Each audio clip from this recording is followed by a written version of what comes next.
In the beginning, there was darkness, and then, bang, giving birth to an endless expanding existence of time, space, and matter.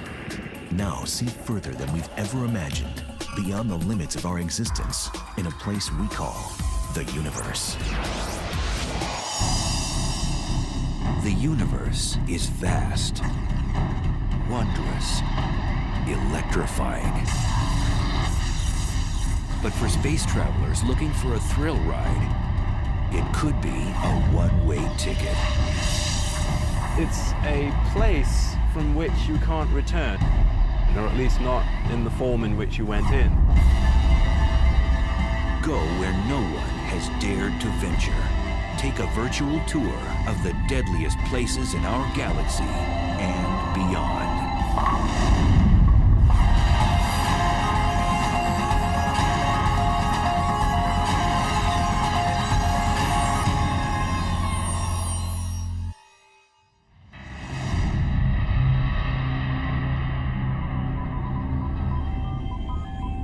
It's the ultimate frontier adventure.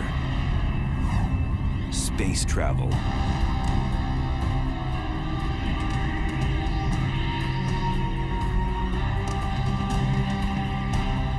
But when trekking through the galactic jungles, one must steer clear of the cosmic hot zones, places teeming with violence and intrigue.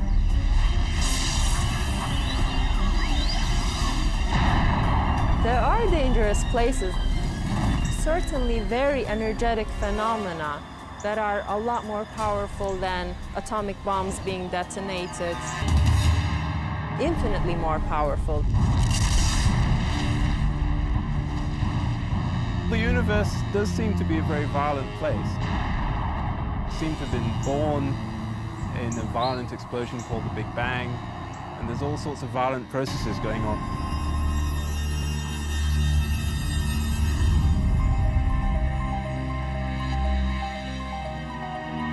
On December 27, 2004, satellites picked up the greatest cosmic explosion ever recorded. A blast 30,000 light years away, which had the power to briefly alter our planet's upper atmosphere.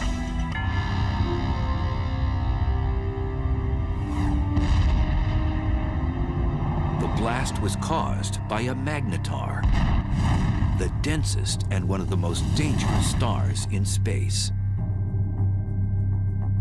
The magnetic field strength of a magnetar is about 1,000 trillion times the magnetic field energy of the Earth. And for reference, this would wipe the information off a credit card at a distance of about 100,000 miles away. Now, this distance is sort of half the distance to the moon, so it's very nearby by astronomical standards. These mischievous stars have the strongest magnetic field in the universe. Scientists have confirmed 12 of these rare stars in our galaxy, and there may be more.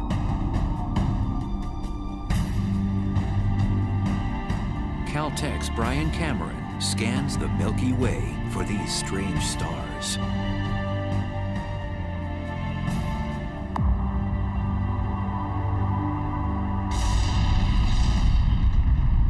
Magnetars are a special class of neutron stars with ultra-strong magnetic fields, the densest form of matter in the universe. The first magnetar showed itself in the form of a high-energy event that was detected in the late 70s, although at the time we didn't know that it was a magnetar. It wasn't until the early 90s that researchers suggested that these objects were dominated by magnetic fields, and that the magnetar theory was actually confirmed. Magnetars are born out of the death throes of massive stars. When a star dies, it begins to collapse and go supernova. Sometimes a dense neutron star forms from the cinders of that supernova explosion. During the process, a few neutron stars become magnetars, which possess a strong magnetic field. These stars eject high-energy emissions of X-rays and gamma rays. We think that normal neutron stars are born from regular stars that are something like 10 or 20 times the mass of the sun. But there's evidence that magnetars are born from possibly even more massive stars than this, something like 40 times the mass of the sun. Typically, a star of such mass would be too heavy to form a neutron star. Instead, its mass would collapse into a black hole. Black holes are formed from cramming a certain amount of mass in a certain volume, and for whatever reason, these stars are unable to do that. One theory is that some massive stars undergo a weight loss program right before exploding as a supernova, losing 90% of their mass. So instead of collapsing into a black hole, the emaciated star becomes a neutron star with extreme magnetic powers. When the magnetic force gets incredibly strong, it deforms the magnetar's crust, creating seismic events called starquakes on its surface. And eventually, this crust breaks under the stress, and the magnetic field reconfigures itself into a lower energy state. And when this happens, a fireball is launched off the side of the star. So starquakes on neutron star surfaces are thought to give rise to these giant flares that we see.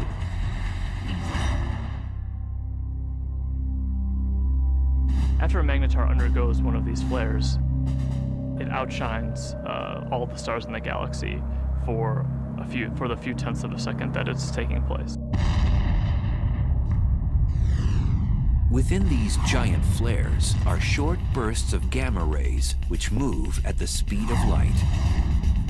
The giant flares from magnetars are gamma ray bursts. They're very short in duration, less than a second, and have very hard X-ray spectra compared to another class of gamma ray bursts.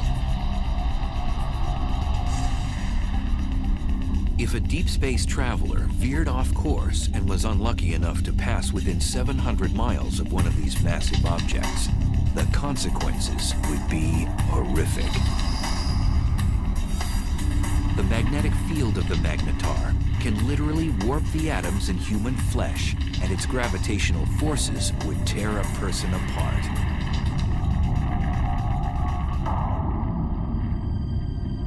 So then, how close would a magnetar have to be to wreak havoc in our solar system?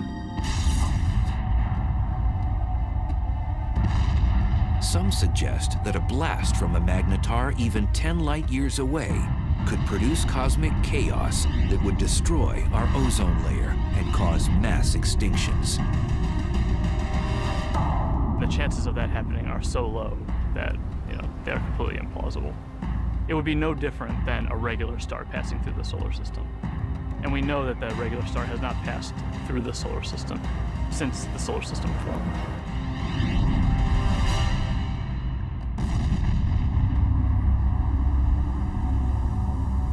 Scientists think that magnetars are only a few thousand years old and will become dim after 10,000 years.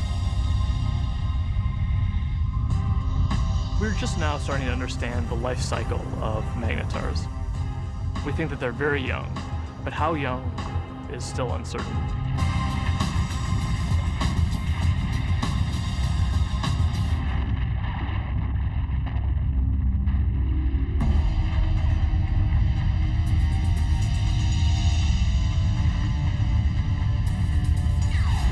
In addition to magnetars, satellites and ground-based observatories have been picking up other violent things in space.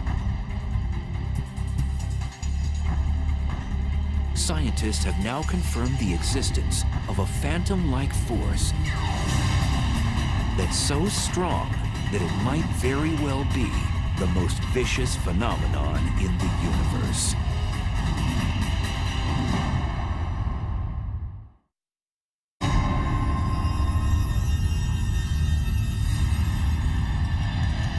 Stealthy villains haunt each and every galaxy. One particular beast tears up anything in its path and gobbles it down like a cocktail hors d'oeuvre. It's one of the most bizarre and destructive phenomenon in the universe, a black hole. I think a black hole is the place which is more violent than anywhere else in our universe. It's like going over the edge and you can't get back. It's fatal attraction, I suppose.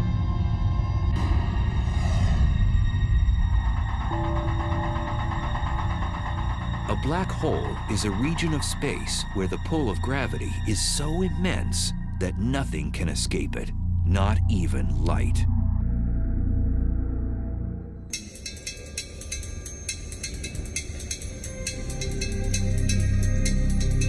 Astrophysicist and triathlete Ferial Ozel is attempting to unlock the mysteries surrounding this elusive cosmic force.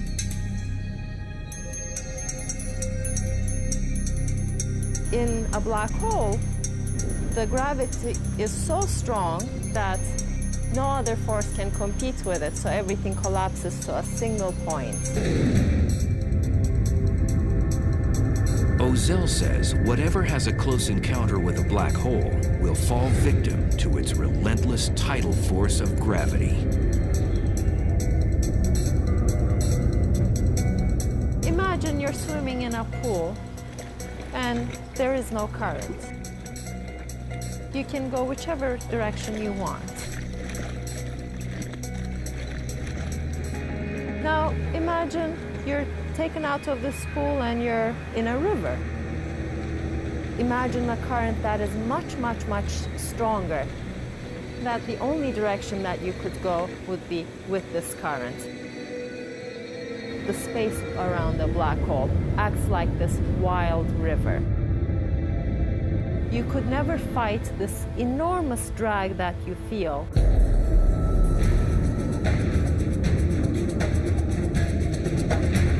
As an object approaches the edge of the black hole, called the event horizon, it reaches the point of no return.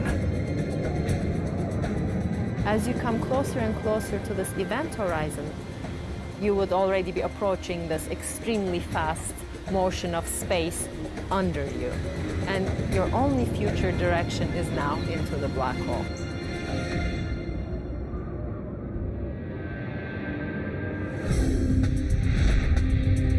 The idea of the black hole as a whole sometimes can be a little bit confusing. What it really is, in some sense, it's a place from which you can't return, or at least not in the form in which you went in.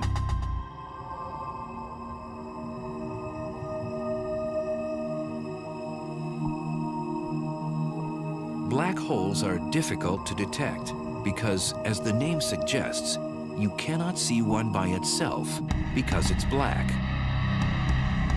But scientists have spotted a black hole when its gravity affects something else in space, such as a passing star.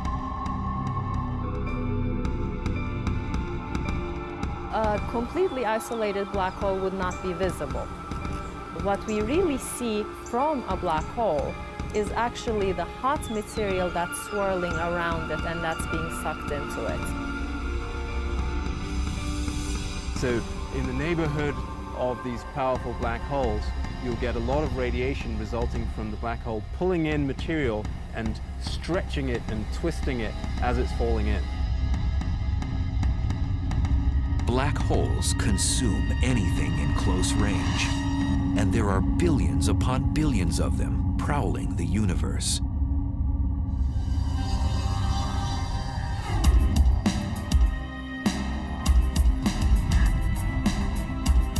Astrophysicist Andrea Ghez is one of the world's leading black hole hunters.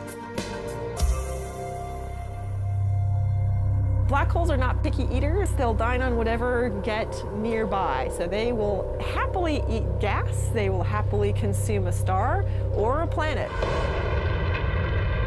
When a black hole dines on a star, it does so first by tearing it apart.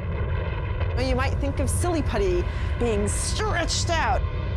and then it just streams on in, sort of like water going down a drain. It's completely pulverized.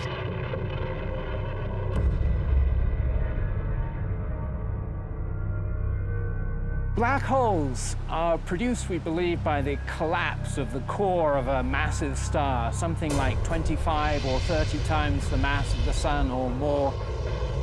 When it comes to the end of its lifetime, a massive star burns its core all the way past helium, carbon, nitrogen, oxygen, all the way to iron, which has no more nuclear fuel.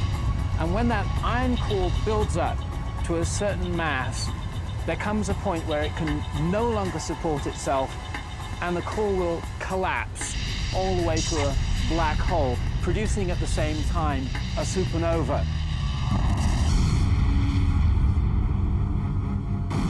The supernova sends out explosive amounts of energy, so anything in its vicinity will get obliterated. Then the remnants of the explosion fall into a newly formed black hole. And it seems the key to the black hole's allure is gravity. Gravity will pull things around, just like the sun's gravity pulls the planets around. In fact, stars will happily orbit the black hole for most of its life and won't actually be sucked in. These stars are actually safe from the fatal attraction of the black hole. But if you do venture too close, like extremely close to the edge, then you do get sucked in. Scientists believe there are millions of wayward black holes throughout our galaxy, the Milky Way. And because we can't readily see them, one could be right next door. So how close does something have to be to get sucked into a black hole? Too close to a black hole is about the distance between the sun and the Earth, but that is certainly too close. For future space travelers, death by a black hole would be a violent way to go.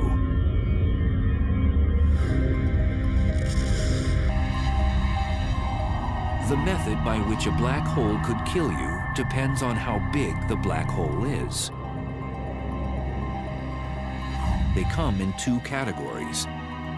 Most of them are the stellar mass black holes, which are 5 to 30 times the mass of our sun.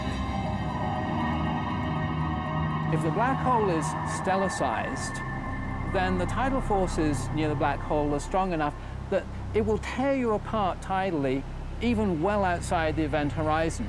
If you wanted to fall into a black hole, you certainly wouldn't want to fall into one of those. It will spaghettify you.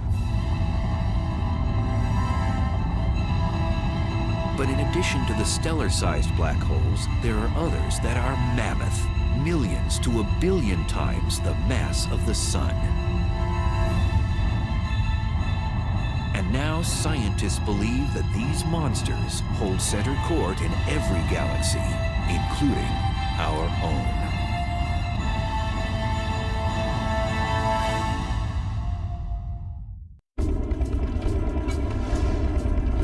Black holes. They're one of the most mysterious and potentially dangerous oddities in space. A black hole has a ravenous appetite. It sucks in everything in its path and spits out what it doesn't devour. And now scientists have discovered there are supermassive black holes, which are millions of times bigger than their stellar mass cousins.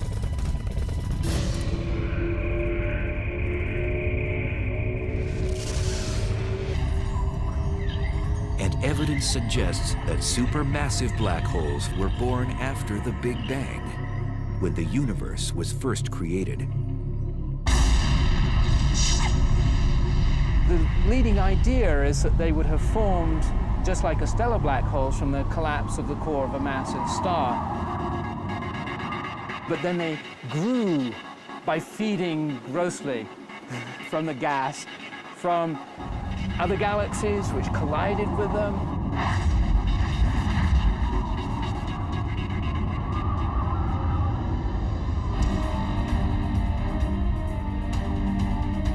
scientists have discovered that these black ogres wield their power in the center of galaxies. The supermassive black holes are at the center of the galaxy, most likely because they're the most massive object within the galaxy. Massive objects tend to sink to the middle, so you'll always find them at the center of a galaxy. For a long time, scientists didn't think a supermassive black hole existed in our neck of the universe, the Milky Way.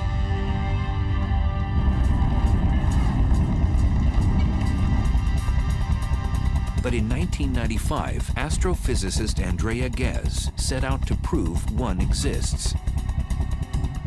We've done an experiment over the last 10 years to ask the question, is there a supermassive black hole at the center of our galaxy?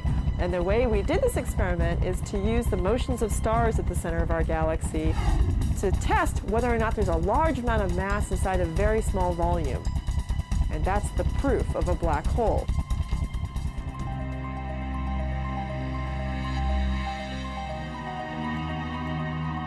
At the Keck Observatory in Hawaii, which houses one of the largest telescopes in the world, Ghez began using a groundbreaking technology called adaptive optics, which brings into focus faraway objects. So this is without adaptive optics. This is what you would see. In this big square, there's nothing. We turn adaptive optics on, and you see the stars. This region contains the stars that provide the keys to our experiment. So we want to watch how these stars move. Ghez noticed that there was a large cluster of stars orbiting around an invisible object at the center of our galaxy. And they were moving at an unusually rapid rate. So we can actually see these stars that are really close to the center, and we can watch them go around. Those stars go around the black hole just the way the planets orbit the sun. The orbits tell us where the black hole is, so it's located right where the star is. That's the center of our galaxy.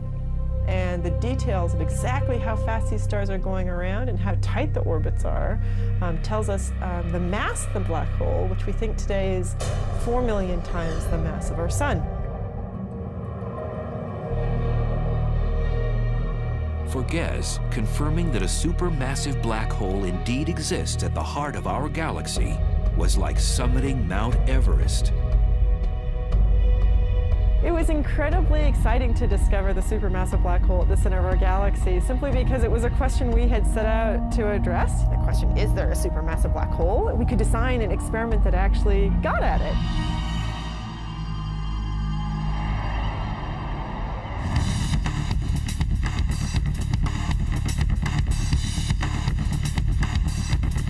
Astrophysicist Andrew Hamilton says death by a supermassive black hole would be much different than by its smaller stellar mass relative.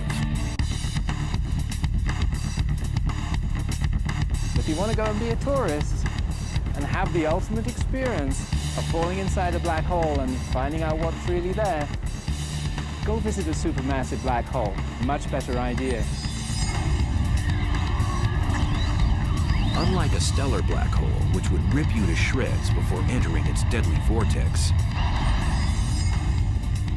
a space explorer could actually experience free-falling inside a supermassive black hole. Inside a supermassive black hole, it turns out that even though the black hole is more massive, it's also much larger in size, and that means that the tidal forces are weak enough that you could pass through the event horizon and fall deep inside the black hole without being tidally torn apart. But deep down inside the black hole, the centrifugal force of the rotation of the black hole provides effectively a repulsion.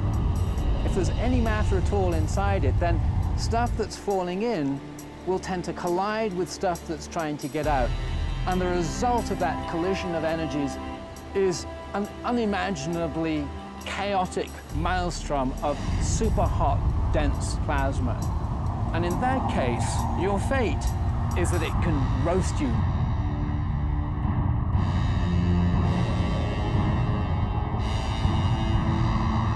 So how close would space travelers have to be to get sucked into a supermassive black hole in the center of a galaxy? For a supermassive black hole, you would have to be about 1 million to 1 billion miles from the black hole to feel its influence.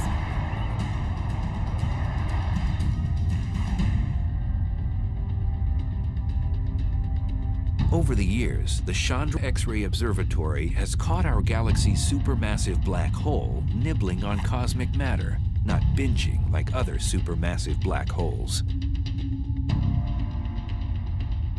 Our black hole is today inactive compared to other black holes.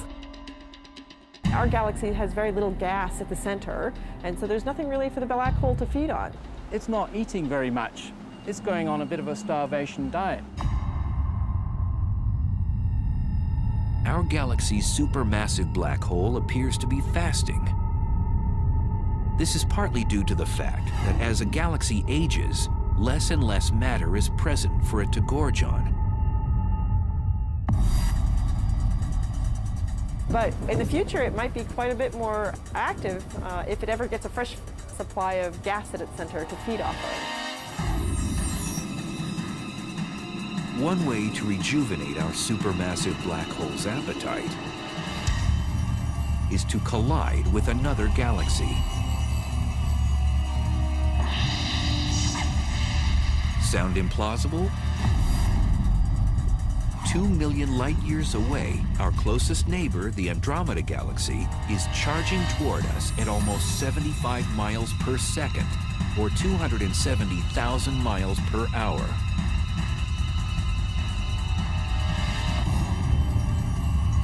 In the future, scientists predict the two galaxies will collide. And upon impact, the larger galaxy may engage in one of the most primitive acts known in the universe.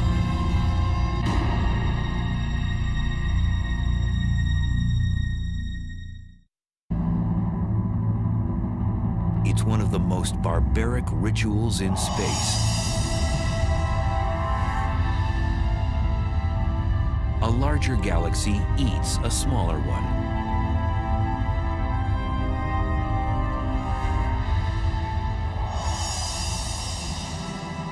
The scenario isn't a science fiction writer's fantasy. It's a cosmic reality. It's called galactic cannibalism.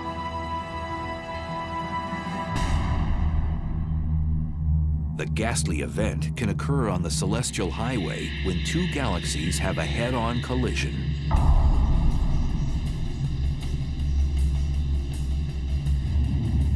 Both eventually meld together in a less than harmonious merger. If you're a galaxy, it's very violent. You're torn to shreds.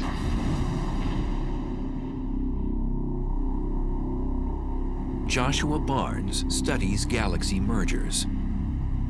Acting like a crime scene investigator, he admits his research is a bit like inspecting a car crash.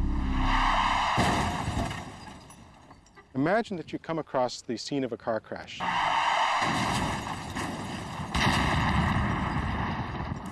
Two wrecked vehicles, but no witnesses. Nobody to tell you what happened. All you have is the physical evidence. That's basically what we have to do when we study colliding galaxies. So there are no witnesses to a galactic collision. All that you have is the present state of the wreckage. So you have to conduct a sort of forensic investigation to try and figure out what happened on the basis of what you have today.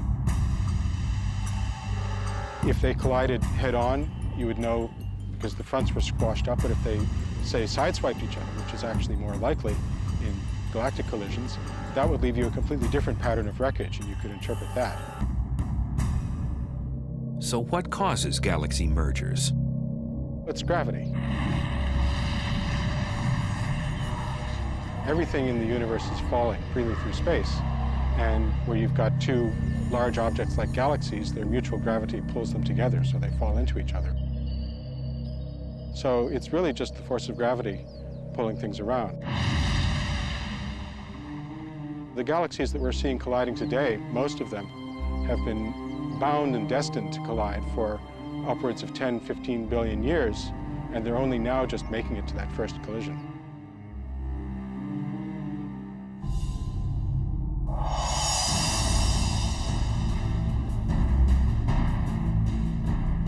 Our own galaxy, the Milky Way, is moving toward our neighbor, Andromeda. Both galaxies are spiral in shape, but Andromeda is about twice as massive, with a supermassive black hole the mass of 30 million suns.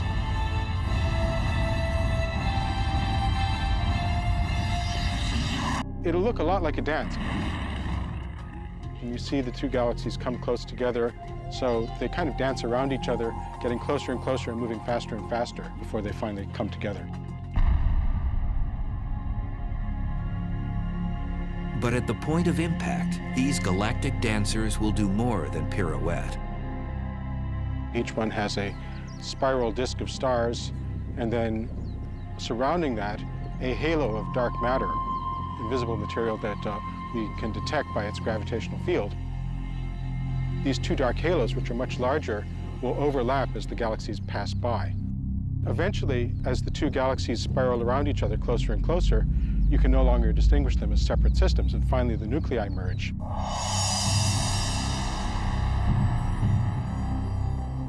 When Andromeda and the Milky Way collide, that's going to be the biggest collision that the Milky Way has seen, something like 5 billion years' time. The good news is that we, the solar system, will have a grandstand view. What will happen is that two galaxies, their spiral disks, are going to get tidally torn apart into fantastical shapes.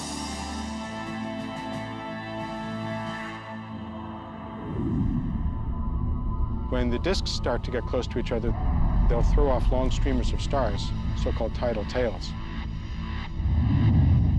And what happens to the sun and the solar system, should we still be around, it really is hard to predict. We could get lucky and be on one of those tidal tails and get a sort of bird's eye view of the whole process as we fly out. Or we could get thrown into an orbit plunging towards the center of the merging galaxies. There's basically no way to say.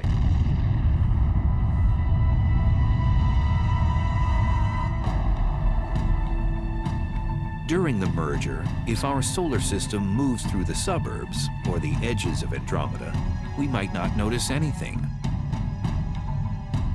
On the other hand, countless stars and space material could be propelled towards the planets, potentially disrupting their orbits around the sun.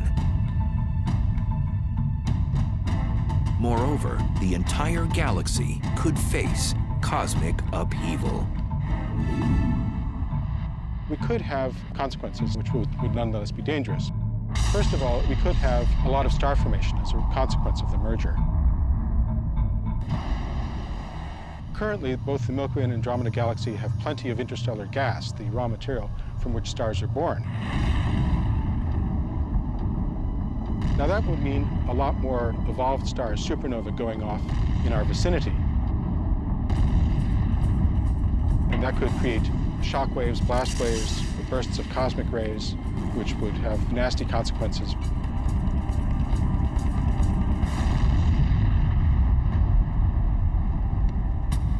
After the merger, the fate of our solar system is uncertain, as the supermassive black holes of Andromeda and the Milky Way vie for power in the newly jumbled galaxy.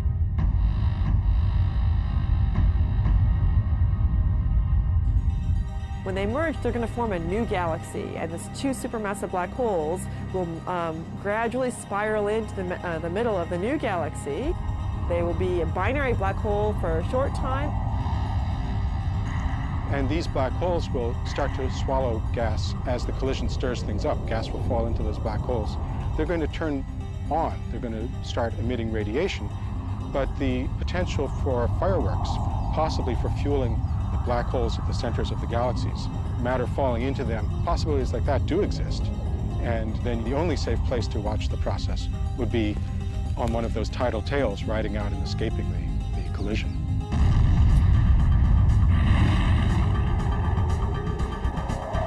Some scientists think that Andromeda's larger supermassive black hole will eventually consume the Milky Ways. the two black holes will spiral in the center and become a binary black hole, and ultimately will merge with one another to become yet an even bigger supermassive black hole.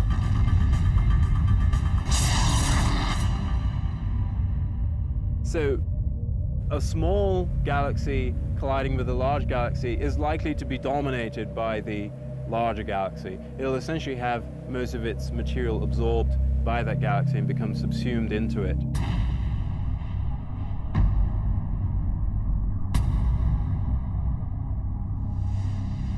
Scientists believe galaxy mergers are a way of life in the universe. Modern galaxies, including the Milky Way, have grown larger by cannibalizing smaller galaxies.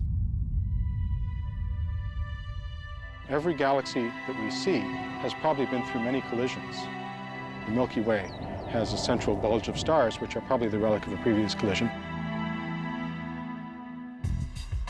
Most scientists agree that the much-anticipated merger between the Milky Way and Andromeda won't happen for at least 3 billion years.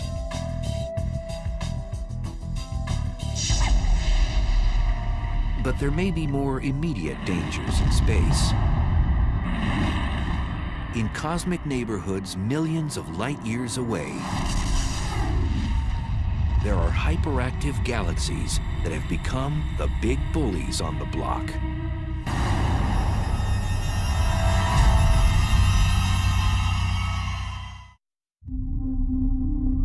At the heart of some galaxies lives a cosmic monster. It transforms a run-of-the-mill galaxy into one of the brightest and deadliest in space.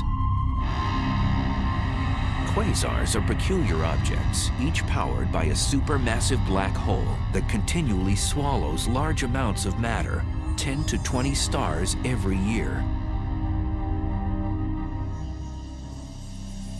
At the core of these objects lives a very large black hole.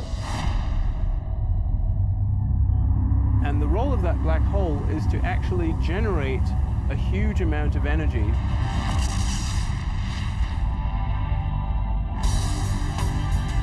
Quasars are the most energy-efficient mechanisms in the cosmos. They give off more power than 100 normal galaxies. And they're 10 trillion times brighter than our sun.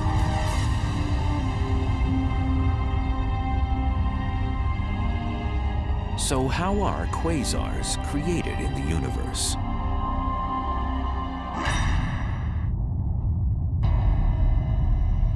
There's a fairly good connection between the last stages of a galactic merger and the so-called quasar phenomenon. If that really happens in the case of the Milky Way and Andromeda, we could have, for a period of some tens or possibly even 100 million years, a quasar active in the center of the merged galaxies.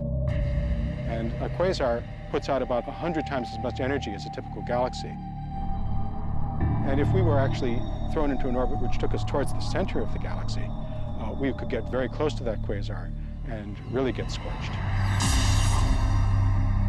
The word quasar stands for quasi-stellar radio source, which means star-like emitters of radio waves. The word was coined when the quasar phenomena was still a mystery. Now we know they're not star-like at all. In addition to emitting radio waves and visible light, quasars also give off ultraviolet rays, infrared waves, X-rays, and gamma rays. All deadly if something or someone gets too close. A quasar is a supermassive black hole at large distance that is active.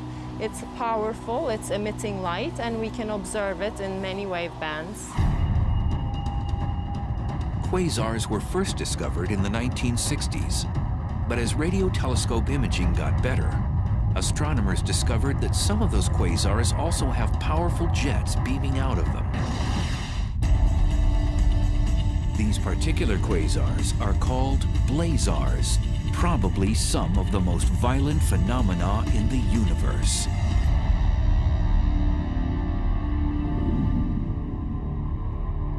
Blazars are powered by black holes, just like quasars, but they're somewhat different in that all of that energy is being focused, or a large amount of that energy is being focused into jets, which are streaming out. A blazar's aggressive plasma jets produce radiation in the form of radio waves all the way through the spectrum up to high-energy gamma rays.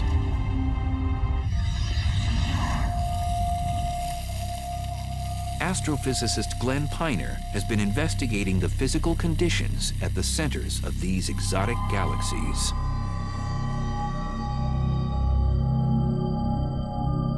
We can use this fountain to visualize the geometry of a blazar. If that circular base of the fountain represents the accretion disk, then the jet of water that's coming up represents the jet of plasma coming out from the blazar. And if the Earth is sitting up in the direction that that water is going, then we would see this object as a blazar. To an astronomer, it's like looking down a fire hose. It really gets you in the eye. You see this bright, blazing thing that we call a blazar.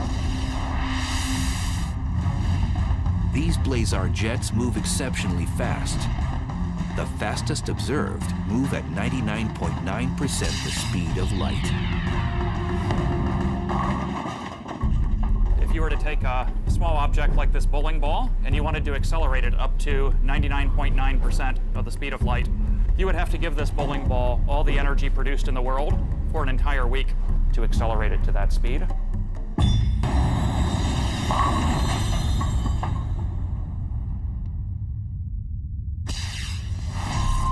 And in these blazars, we're accelerating not just small objects like bowling balls, but large masses of the mass of the planet Jupiter or larger to those speeds. So they're being given incredible amounts of energy by this efficient engine.